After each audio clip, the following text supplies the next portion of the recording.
What's up, metalheads and rockers? As you know, it's me, Alden. I'm with Underground Noise Webzine. I'm always here with my co-host, Rhino, and also our co-host and also our mascot, Roger Wilco, standing right behind him. Today is Webisode number 152. We welcome Swamp Tooth coming back as a returning guest. What's up, Swamp Toothers? Yeah. The first question I'm going to ask you guys is, how long did it take to make the new CD? Over the course of a year, 14, no, I'm joking. Yeah, around that. Over the course of a year, from beginning to end, it was a matter of, taking maybe like half the songs, seeing where we were going with it, and then, seeing what avenues we didn't touch upon, and throwing the sprinkles on the Sunday, and making it a cohesive album. Exactly. Yeah. So yeah, we took our time. Italy. So. Well, let me ask you this question. What's it like when you enter the studio? What do you lay down first? The drums? Definitely the drums first. The drums, guitars, bass. We took different approaches depending on the song. Yeah. It was always drums and guitars. That was always the focus of pretty much all the songs. A lot of it, Chris would shoot me something he was working on, or I would shoot him something I was working on. And we'd layer it. We're pretty good at doing layers. Yeah.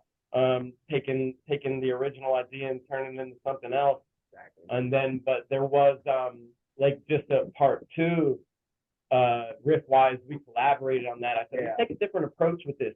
I'm gonna record 2 riffs, send it to you. I'll record some riffs, send it back. Let's see what happens. And back and forward. So each song was definitely a different approach. Yeah. It wasn't like a one size fit all. You just pretty, In fairness, I was not a part of the recording process. I came in. I nailed it. Yeah. He's the natural guy, But if you see any live footage of us, it's a good taste of things to come. Absolutely. I was listening to the wave files they had sent me for the new CD, and I was like, holy shit, they improved their sound a lot. It sounded a lot better than the first one, honestly. The goal. But they both sound impressive. It's like a bunch of sludge and groove to me, kind of like Neurosis meets Crowbar, Corrosion to Conformity, and a little bit of Black Label Society, all mixed into one, man.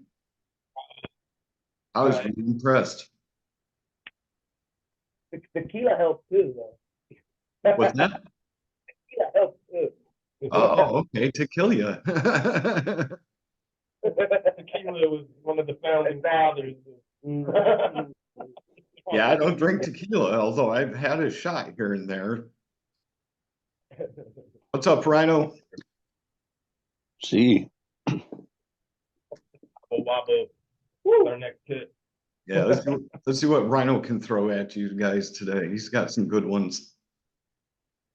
Possibly. It's still early in the morning, technically afternoon. But all right, describe the evolution of your sound. The evolution? Oof. I don't know. But I just came up at Black Sabbath. Let's put it there. That's the first ingredient. And I didn't want to go too death metal. It was just Black Sabbath Cathedral, and Trouble. But also wanted to add a little autopsy on it. And from there, there's other ingredients because it had some Led Zeppelin riffs, which actually they came from Immortal, because that's how ABBA describes them, because they're true, Led Zeppelin riffs. And from there, it just, I don't know, we have a lot of old school influences. We love death metal, we love Doom and Sludge, I Hate God, we love Down. So we also I like autopsy, and it's just a mix of stuff. We want to create our own sound that people go, man, they sound like this, but What is it? Exactly. That's what we want. So, and we keep evolving, but always keeping it swamp. So, I guess the next test will be when 4 of us get together and write music for the first time. exactly. Yeah. That'll be what defines the band in the iteration that we are. Yeah. The first album, it was me and Matt, and but yeah, definitely, and I got a great feeling it's gonna be fucking awesome because we all are in the same page and we like the same bands and same influences, so it's gonna be awesome. So yeah, Too cool. Dinosaur Riff coming up. And now we have with the lineup now that we've had for quite some time, it's such a natural fit. Like there was not really like anybody coming into the fold and like trying to change the sound because that can very easily happen in a Tampa area band where we're inundated with a massive amount of death metal. Exactly. So, and Mark's cut from that cloth. I mean, he can play double bass death metal with the best of them, but he was like, I've already done that. I said, that's not what we're really looking for. We want, the laid back, groovy vibe. And, we didn't really have to explain. He was already cut from that cloth. Yeah. So it was just a natural, it was a blessing. I had a doom band years ago called Hell Spawna. Founding guitar player passed away before anything really materialized, short of a 5-song EP that we recorded in this room. But other than that, J.P. Gaster, Clutch, is one of my biggest influences playing drums besides Bill Ward, and then being a Danny Carey fan and Neil Peart, obviously. So it's and whoever's playing drums for Opeth at the time. Opeth, but this was more fun to get back and stay in the pocket and groove. Oh yeah. And just lay a heavy, chunky groove behind these guys and relax. Humidity. I've tried a death metal band for vocals too. I've been on both sides of the drum set, so it's fun to be back behind the kit and stay there. Excellent. With that said, I'm not a drummer, but I'm sort of a drum geek. So can you tell us a little bit about your kit? It's a 22-year-old Pearl Export lacquer finished kit I bought after I rolled my truck moving to Florida and smashed my original kit. It's all a custom protection symbols. I use Aquarian heads most of the time when I can find them, since COVID getting certain things proved to be impossible.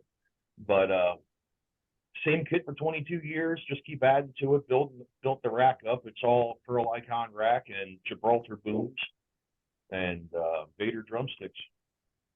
And I'm not endorsed by anybody. Yeah. Vader, hook it up. Yeah.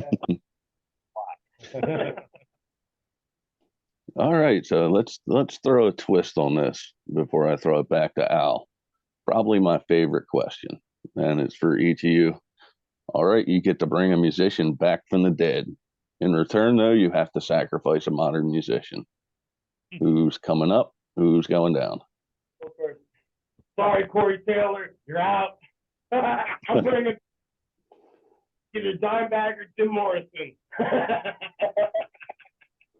Bye-bye, Taylor Swift. Hello, Vinnie Paul. Man, fucking Dimebag and Ronnie James Dio and Randy Rhoads But you got to sacrifice and Eddie Van Halen. Oh my!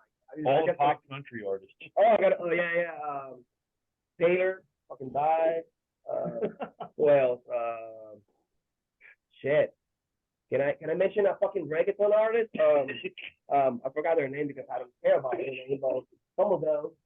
And Yoko Ono. Bad Bunny, all that crap. And yeah, did I kill him? About 3. So yeah. Randy Rhoads, oh my God. I mean, could you imagine what would have happened? Eddie Van Halen, Vinnie He didn't Paul. even get started. Real fucking prick. Let's just bring them all back and just get rid of all the pop country and pop crap music. Just be done. Yeah. There we go. Country with rock and roll with the fiddles, modern Wayne country. Staley. I could be Yeah.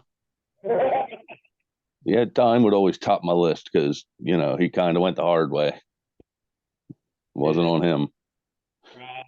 Yeah. All right, let me turn it back to Al. You know, speaking of Lane Staley, he actually did a great impersonation of what's his name? Dave Mustaine from Megadeth. I've seen that. That shit cracks me up every single time I see it. If you listen to Liquid Metal on Sirius, Jose Mangan, the host, does a Dave Mustaine impression too all the time. Well, listen here, I'm going to tell you what's kind of going on.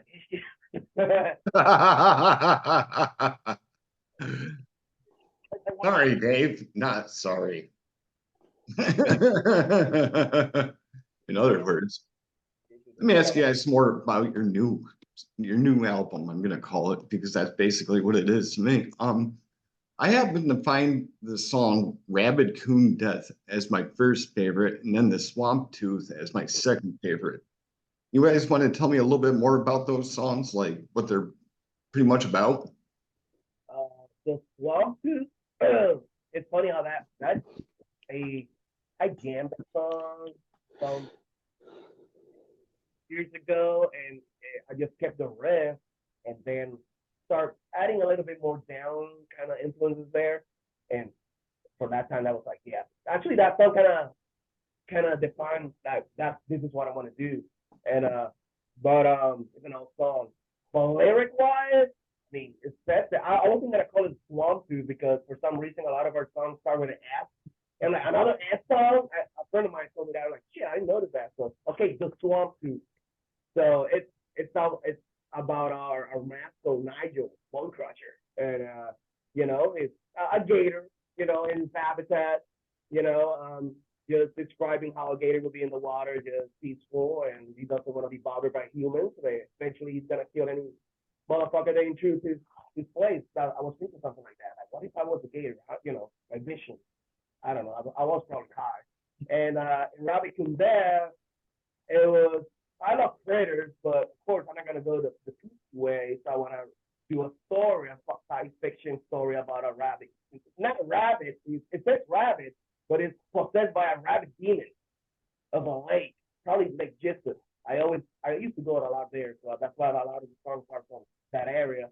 And I want to talk about raccoon, but it's possessed, like the exorcist, and you know that's why you hear the sound effects at the end attacking everyone. Like, and the lyrics are, it's kind of funny, but in things I want it to be dark. Later on, there was a low budget movie about a raccoon, and I'm like, are you fucking kidding me? It's like the Bear song, Black Bear Dawn. They did Cocaine Bear. I'm like, fuck you, Cocaine Bear. You're fucking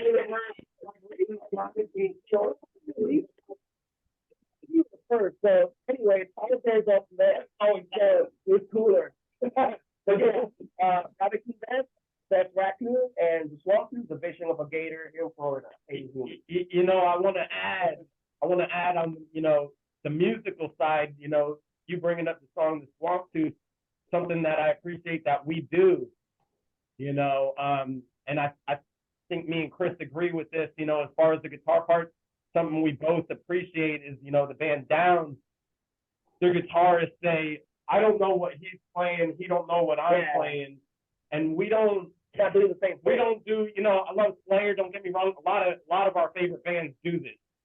You know, one guy will do rhythm, and then just the other guy is hitting his lead because, you know, you can pick your own rhythm tighter when it comes to double tracking and triple tracking and whatnot. You can have that articulation and nail it, and it's easier to mix. It is easier to mix. But I played all my guitar parts. He played all his guitar parts. We didn't take the same approach for every song, but for the most part, we tried the two track, you know, a left and a right. The ear doesn't can hear it. It's bad. You know, for the song The Swamp Tooth, we're playing two totally different things. Yeah. We're not playing the same riff. We just layered them to the point where when it comes together, that's what you're hearing. We're not playing the same thing whatsoever. We do that with quite a few songs, but particularly The Swamp Tooth, it's two different riffs in correlation to blend into one. And, you know, not everybody's gonna understand that, but like musicians dig shit like that. You know what I mean?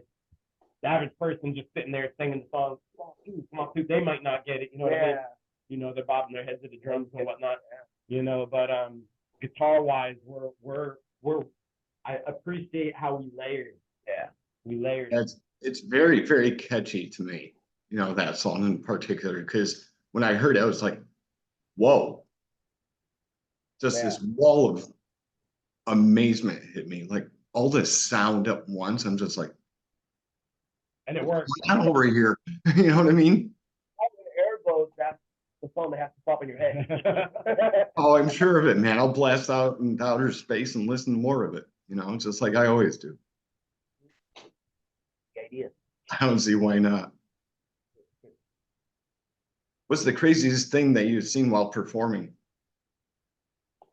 Some kid came up to me covered in blood, and he was like, "Blood for you," and I was like, I was already drunk, you know. I was, and I guess he caught an elbow in the nose or something. Greg, Yeah, he was a cool dude, you know. But I was like, it's fucking hardcore, man. So hammer smash drunk too. He was out covered in blood, like driving his girlfriend's lap later. you need a doctor. That's insane. I was talking in a previous webisode where this kid was puking at the Lamb of God show because he got really winded in the pit. I thought it was funny because I took his picture and he's like, no, don't take my picture. And I ended up taking it as he's puking in the trash can. I was at the Soulfly concert in Philadelphia back in the late 90s when security guard thought he was going to be an asshole and bully the pit. And he went out the side of the double doors and over the railing into the parking lot. He got slung shot by everyone in the pit. We had enough of it.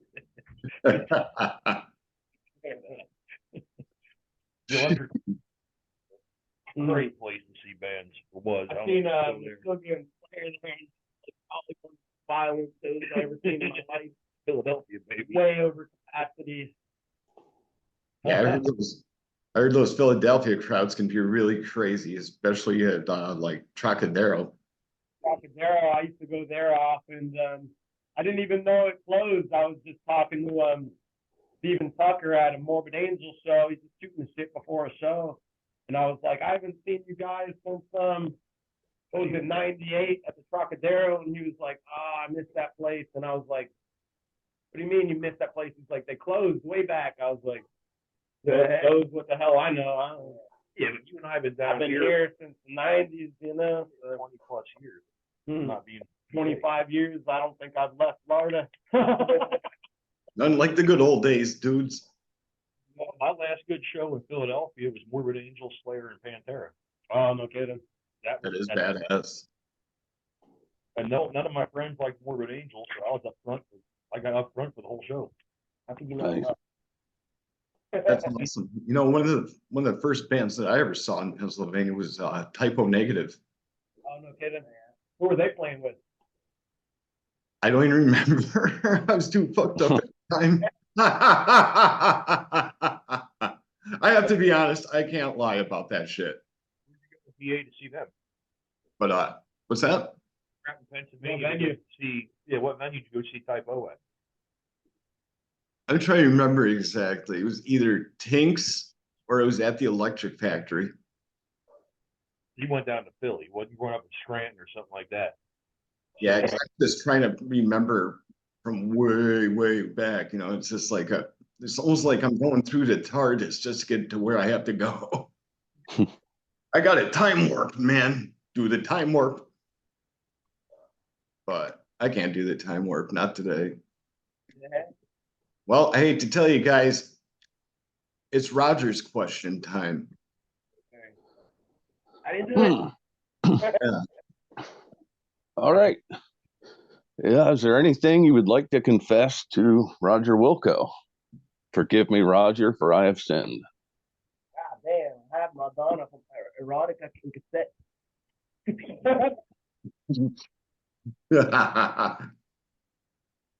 Oh shit. he's still justifying his love. I've got as much big band and swinger as you do death metal and heavy metal. Anybody that don't appreciate the Beatles, I just don't know what planet you're from. Love the Beatles. Frame this fucking big. It's a masterpiece of my brain. And then my cocksucker brother just took a picture walking across Abbey Road last week, that prick. I got Michael Jackson's bad cassette, bought it in '87 when I was 7 years old. My mom bought it. I didn't work. I didn't have money. She bought it for me. He also impersonated Michael Jackson music. Yeah, that's a true story. There's VHS back home, and hopefully they'll never see their internet.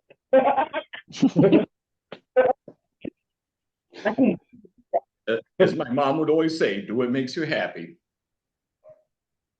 Dirty Diana. Yeah, it's bad. I'm telling you, man, more power to you. Let me throw this out there because we've been talking Dimebag, and Dimebag had his signature drink, and that popped in my head. So these guys have to create your signature beverage, the Swamp Tooth Grin. Tell us what it is. You know, we've had drunken nights, but we've gotten so drunk that I don't remember what we were drinking. Was drinking Monte Cuervo. But I mean, I would feel it would definitely involve tequila. Yeah, and General consumption. Fucking alcohol percent. It'll be like 80. They'll probably take you to the fucking hospital. And something brutal for sure. Well, just make a But it has red to be green. take a red death and make it green. I did make something Like- green like- once, and we like- called it the Swamp Tooth. I have no recollection of what the hell we put in it. Yeah, the Josie. Right. It was so in Lucio back in Puerto Rico. You just put fucking Bacardi there and just put Crystal Light. Like milk jug. Yeah, and you mix it and that's it. It was green and he goes, that's Josie. Yeah, and that's what you up. And when you're born, you're a kid, that's what you buy. That's how we get. I'm like, what are we mixing it with? He was like, Crystal Light. Crystal Light has no sugar. It's perfect. It's healthy. Like, so it's straight alcohol. The next day, holy shit, the biggest hangover ever. An old man had a drink. It was a shot of Jack Daniels, a shot of Jägermeister, and a shot of Green Monster. We call it a recycled oil. And, holy shit. Then you might as well just pull the drain on the Harley and drank it. Better. Speaking of, man, I was at the Promethean Horde show last night. We're drinking shots of fucking Winford Reserve, like 2 a.m. I'm like, I gotta go, man. I gotta drive to fucking Ocala at 8 in the morning. So it looks early. The hair of the dog type of day. Get back to zero. We got problems. They got a 2-hour drive here. I got a 45-minute drive to the room.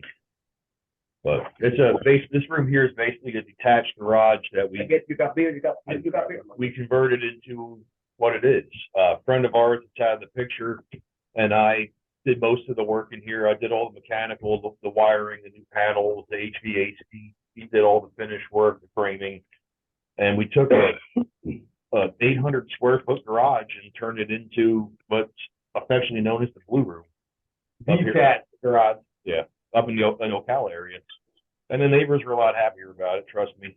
I mean, the walls are rock salt, concrete-based insulation, extra heavy drywall on the walls and ceilings, and everything we could do to try and clean the power up in the room for equipment. But You know, if you could see the whole room, Eric sitting over here at this couch, table, more equipment. It looks like a music. Dead body. about as far as you can see where you're at, that's about 2/3 of it. It goes back that way like another third. And there's a couch, and you know, There's a dead opossum. the whole equipment back there as well. I actually bought that couch the day I seen Metallica for the first time in Philadelphia in 1990. Okay, they got a Mesa Boogie amp over there that I'm super jealous of. What is it, the JP2C. Yeah, that's a The 70s 212 cabinets, slanted cabinets. that's like a JP. rack mount version of the dual caliber, I believe. The dual caliber 2 plus or whatnot that they use on That's the one for True. Deliverance. Oh yeah, the chase, yeah. What that's based off the 2C plus or whatnot. Yeah. whatever it's called. I get another stimulus check. I got my camper. Thank you, Uncle Sam. I'm gonna make this count. Here, not but this room's been used for music for a few bands, and amongst other debauchery has happened in here. Yeah. I mean, besides bands not being in here, things I've walked into and didn't want to see again. But character, there's been a few people knocked out and their heads split open. There's a blood stain or two on the floors under the carpet. But it's still cleaner than the green room at the Brass Mug. I'll never sit on that couch. That couch has seen some shit. I slept in that fucking This couch. is bigger than some bars I've played in over the years, honestly. I've had more people in here than some shows we played. Yeah, I don't think so. But I've not rented a room out, but opened it up for a rapper to want to do a video I in didn't know it here was a family. that use the equipment and all that stuff. So the room's just about production. We thought about shooting a music video in here and doing it live and maybe live streaming it. Setting some cameras up because you have a controlled space. With my gators and strippers. Well, why not? Well, I mean, right there, man. All we need is the interface and balls to the wall. Right there. Make it happen. The next chord that's playing here, we probably want to go chord. No sound. Remember? Well, yeah, because we had people moving in here around us that didn't like music. One lady, her husband divorced her when she bought the house, and he was a drummer, and she hated drummers. So my Mustang would be backing into the garage, and before I unlocked the fucking door, Marion County Sheriff's Office is here. Hey, we got a noise complaint. I haven't played the drums yet. Yeah, nothing. Nothing. And that got settled, but that was after a lot of work was done. And we were trying, my old band was writing music and trying to work around being set up in here with a disaster zone of ceilings ripped out, nothing's here, doing wiring and insulation and drywall, and still practicing twice a week. We made it through. We got some good shows down with that group, but unfortunately, like I said, the guitar player died, but that's all in the past. We're going to bring this band in to kick some royal ass. Rock and roll. I want a shot. I want a margarita. Right? Talking about it. I got my beer and chuck. For real. You got ice? I want to hear some more Swamp Tooth. For real? I'm joking. I got a fucking margarita. See what happens. I don't know if the sound would come out or not, but hey, you never know. I was going to ask you, Chris, where's our beer? You forgot Rhino and I. This beer over there, you want one? Yeah, can you hand me one through the screen? I'll trade you this water for it. You bleed alcohol. Water does a body good. Here it is. I got to fax it. Thank you. If it was only possible, you guys, could you just imagine that? Well, look at the Jetsons, Star Trek. It's only a matter of time before all that more of that shit becomes truth anyway. Absolutely. Hey, watching first season of the Jetsons and the stuff that was like sci-fi and stuff What was the name of take advantage of every day now. Was George, his wife, what was her name? George. Shit, I got to get back to that. I forgot. I remember the Flintstones. Well, man. Hey, boo boo. Hey, boo-boo.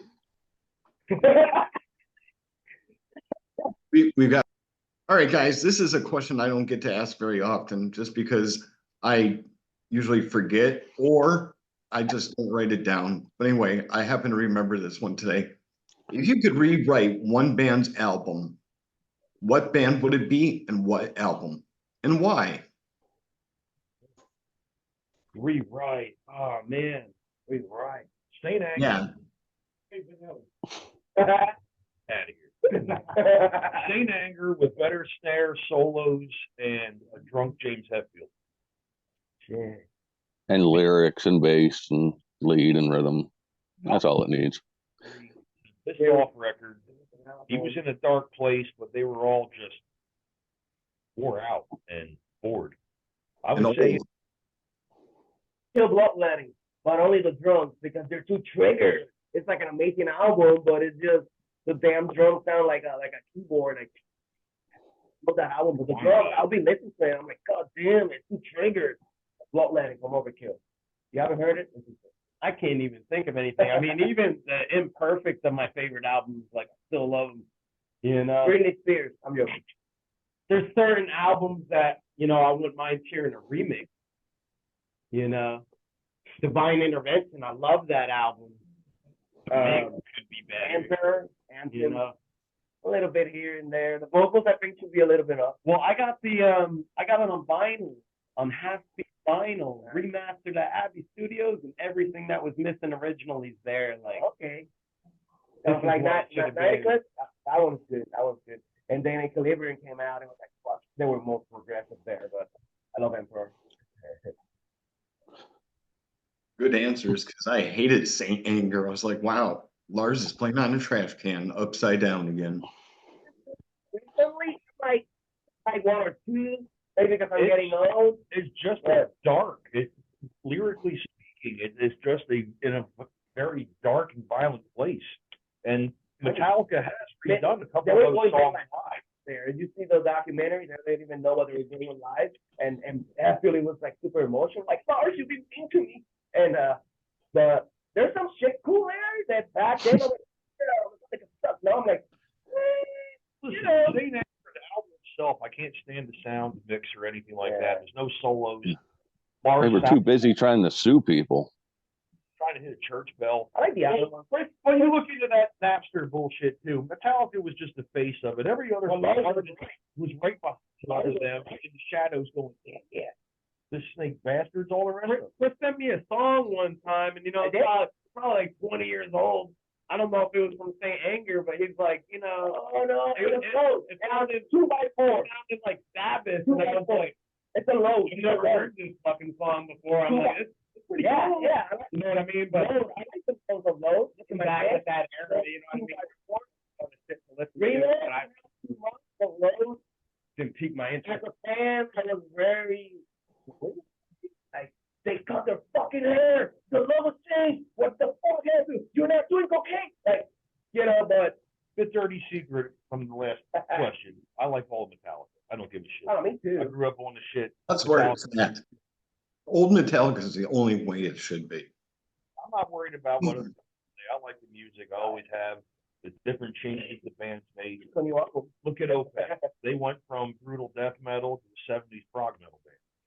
And I'm fine with that. They're still badass live. I'm gonna admit they're gonna be up your way toward Atlanta soon. That's cool.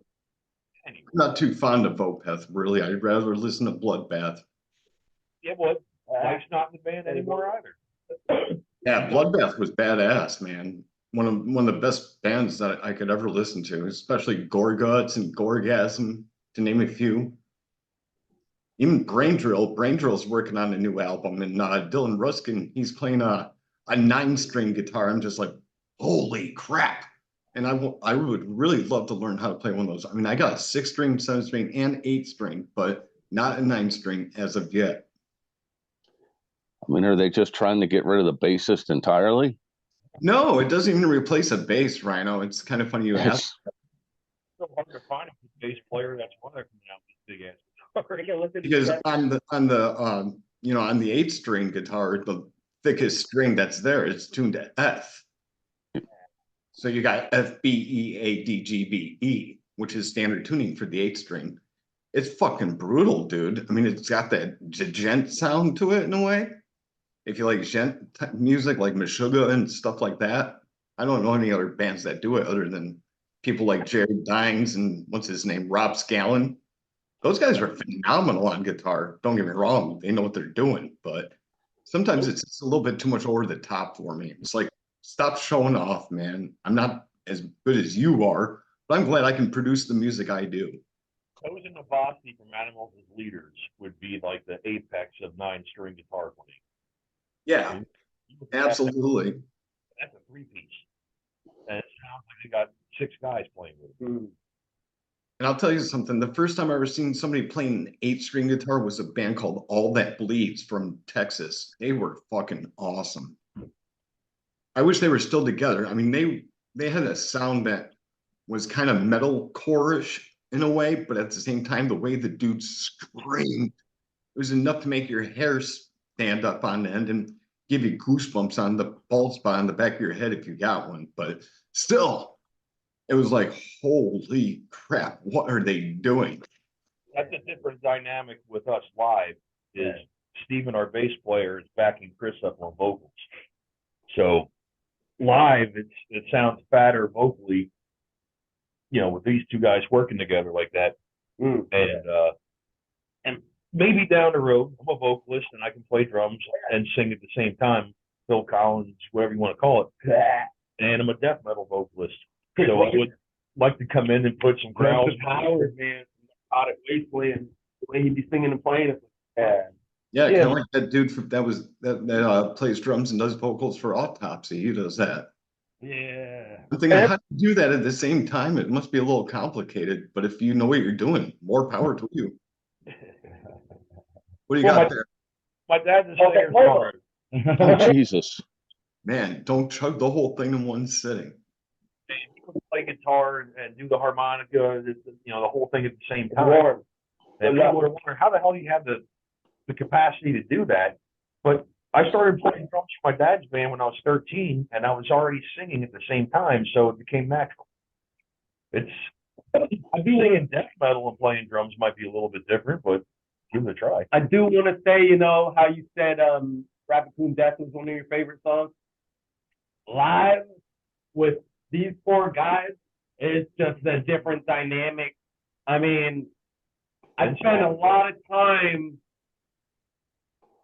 over the course of, this album, focusing on certain frequencies in the mix,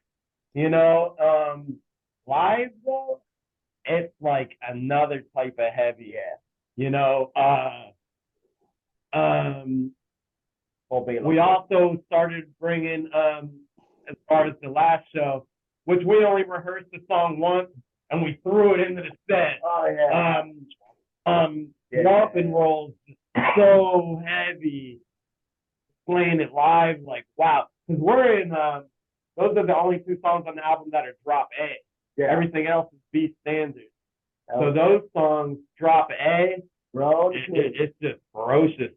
Like, it makes the back of my, man, I got an oversized Mesa rectifier cabinet. It sounds like it's blowing the jack out of the back where the tune's so low. He's like, something's up with it. I'm like, it's just the jack. The frequency is so low. The air is trying to blow my cabinet apart. Like, it's heavy. Sitting behind me. That's amazing. I could only imagine what that's like. Well, I'm going to see if Rhino's got some more questions for you dudes today. Let's see what he's got. All right, let's have fun with this one. For a band going on tour, how often do you recommend that they feed their bassist? He doesn't need food. An airplane absorbs everything he needs.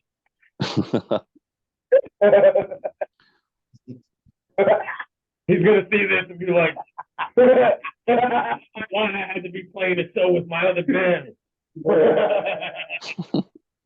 No food for the bassist. No food for you. Damn. So, well, off topic. Okay, let's go to, I don't know if you guys know the 27 Club. Yes. Kurt Cobain. Yep. Who do you bring back and why? One member. I said it earlier, Jim Morrison, just because he looked like a super cool dude to hang out with. What was the question? Who died at 27? Oh, shit. You got Kurt Cobain, you got Jimi Hendrix, Robert Johnson. Say again? What about Roy Orbison? Roy Orbison? He was way older than 27 when he died. Oh, my bad. Yeah, I'm thinking, wait, what? Maybe 27 in dog years. Well, what about Jimi Hendrix and Janis Joplin? Joplin over Hendrix, because Hendrix made the comment that he was going to leave this world when he thought his purpose was. What about, God, what was the name of the singer for Thin Lizzy? Shame on me. Phil London. Yeah. Oh, he was young. He was young, but he might have been. I thought he was older. What's older? Thin Lizzy did a lot. Eric, when did Phil London? It looks like 7 tons. You're supposed to be on the computer over there looking real quick. Check with our tech guy. Yeah. Hey, Gordon was pretty young. Look, Burton, Yeah, we fit. he was younger, I believe. Like Yeah. 4 or something. Wasn't he? Man, you know you're old when you say someone in their 20s a baby. Cliff Burton died the same hour my brother Philip was born.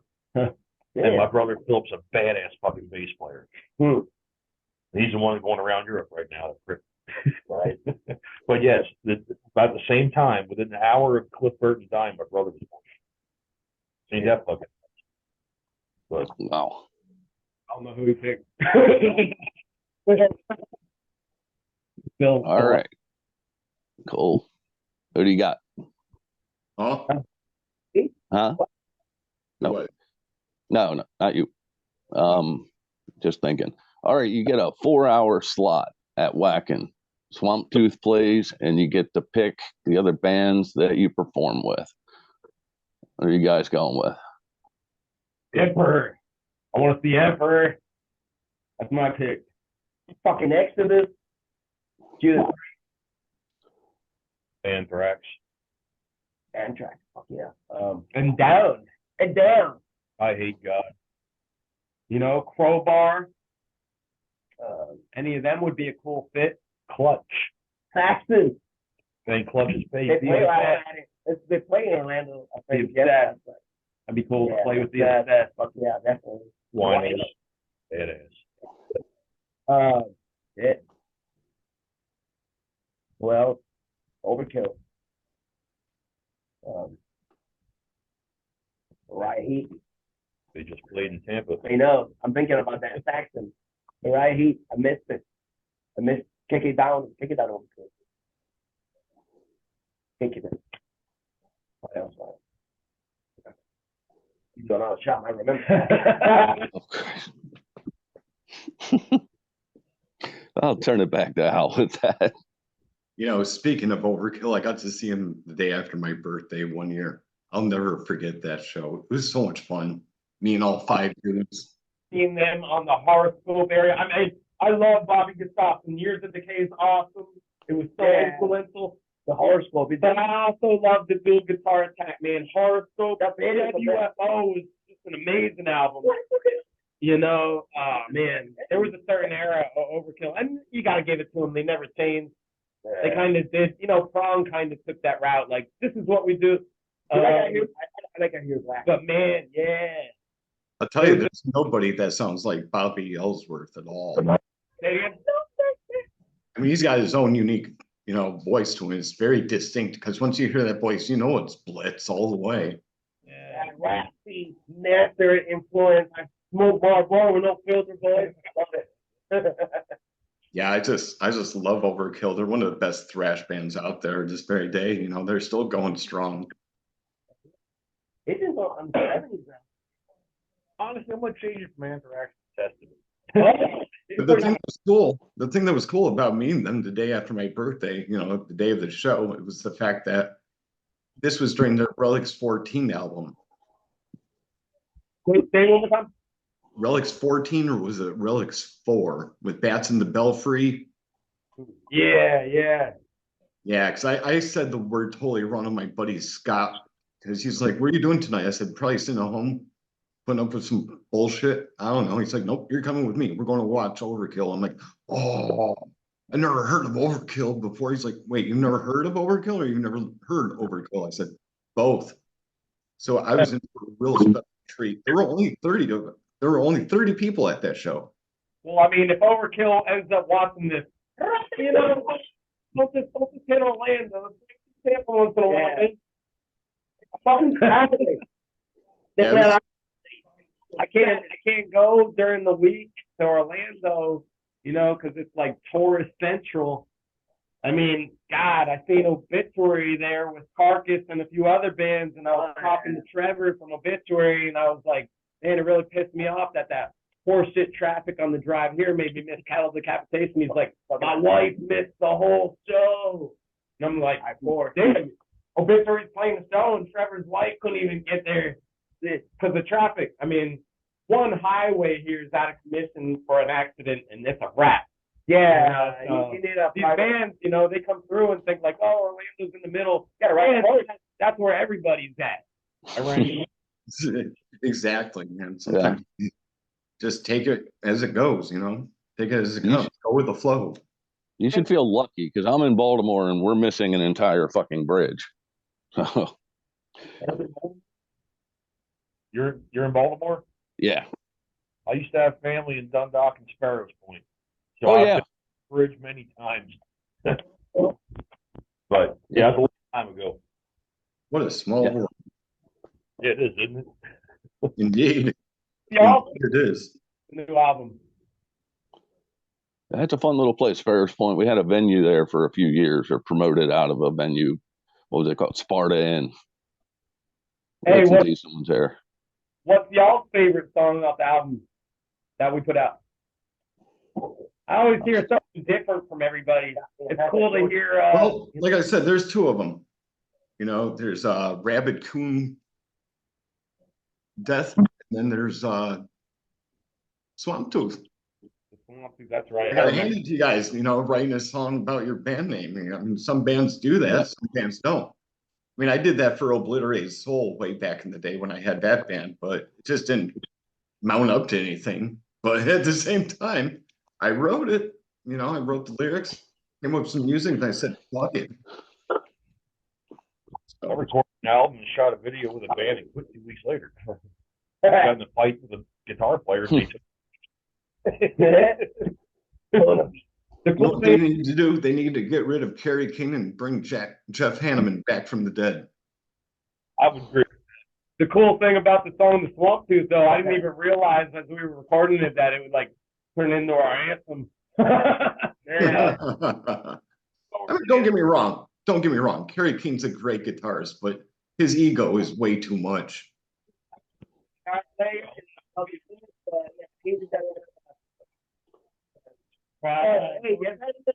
were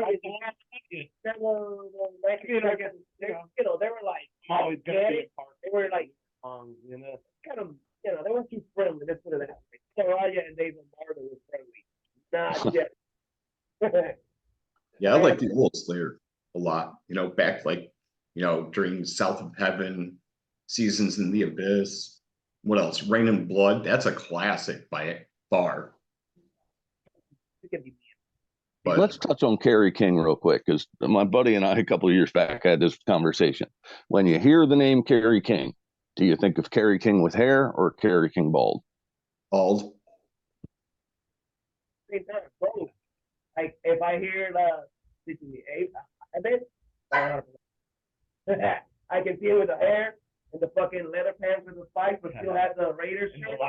And then and Divine Intervention came in and you can see him bald and shit. I'm like, oh, shit, like, you know.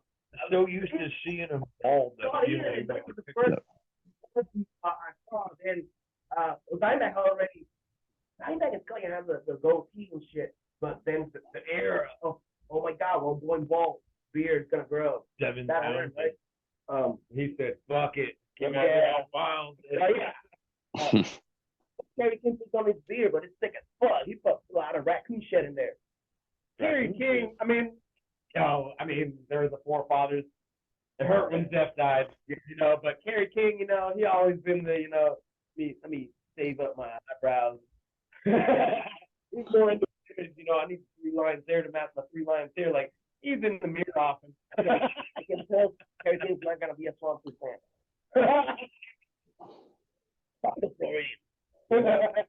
We get that a lot. Florida man. Whatever, LA. Florida man did this. Florida man did that. But nah, Jeff was definitely one of my, like I have a tribute guitar at home with probably my 3 biggest influences, and it was Chuck Schuldiner, you know, Hanneman. I got a cool Hanneman at the tail end, right around my Floyd Rose. It looks like the guitar came like that. Like whoever the artist was did a really good job, and then you know Dimebag with the passing years. You know? Real quick, touching on favorite songs, I'm going with Swamp Tooth. I love self-titled because it's really the band telling you who they are. When you name the song after the band, that's the band saying, "This is us."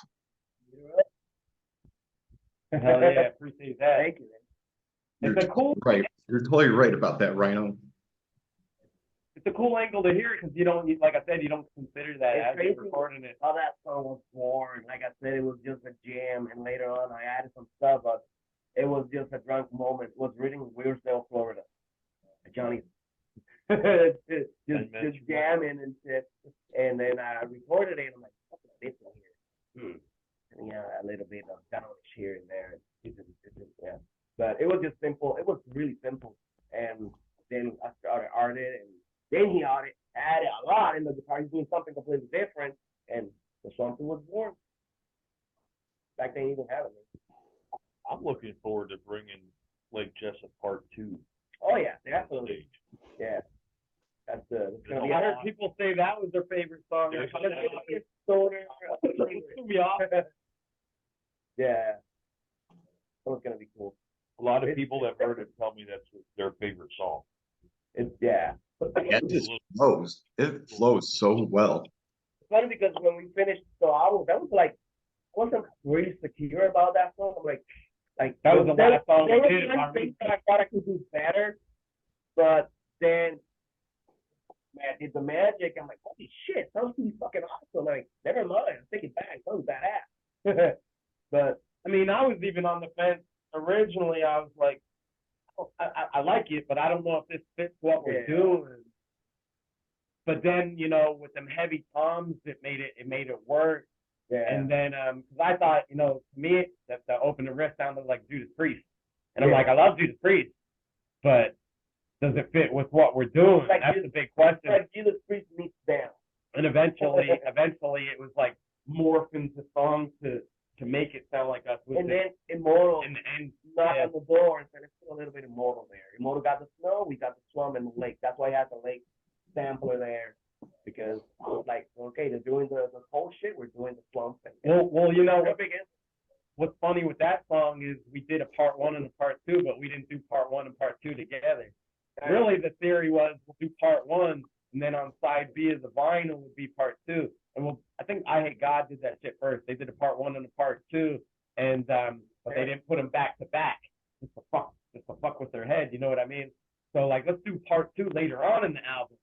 So, you know, the way the song lined up, you know, it's like, all right, this is going to be part B on the vinyl, and then the album's done. We go to look into getting it pressed on vinyl. Come to find out, you can only put 20 minutes of music per side on a vinyl, and ours is like 43. We're over by 3 minutes on one side, so we'd have to get double vinyl. You know, so I mean, maybe One of these days. if y'all press vinyl, hit us up. Yeah. Definitely. Will we hear anything if we play it backwards? Oh yeah, definitely. It'll be full blown country, but you'll get all your shit back. You know, back to the subject about Kerry King. Some people give me shit about this a lot, but I don't care. Fuck negativity. You know, I have a Kerry King Warlock that I play with, and I enjoy it personally. Just because, you know, it's still got that smooth feel of an Ibanez to me. Having that Kerry King head, that JCM 800, that has the noise gate built in. Already, you know how you run the gate. I mean, the EQ through the loop, it has that already in there into its sounds. You know, I've never played one, but it definitely has piqued my interest. Yeah, it's a beautiful guitar. It's black and red, and it's got that tribal logo on the front of it, and it's just, dude, it shreds. There's no doubt. Do not like the new model with these. It looks like everything is stick there with glue. I'm like, you should, I don't know, that's my opinion as a fan. You should stay with BC Rich. But I don't know anything about that business. But yeah, no. I like the old guitar. Like the one you have. Stuff like that, yeah. Go with whatever makes you feel comfortable, man. That's all I can say about it.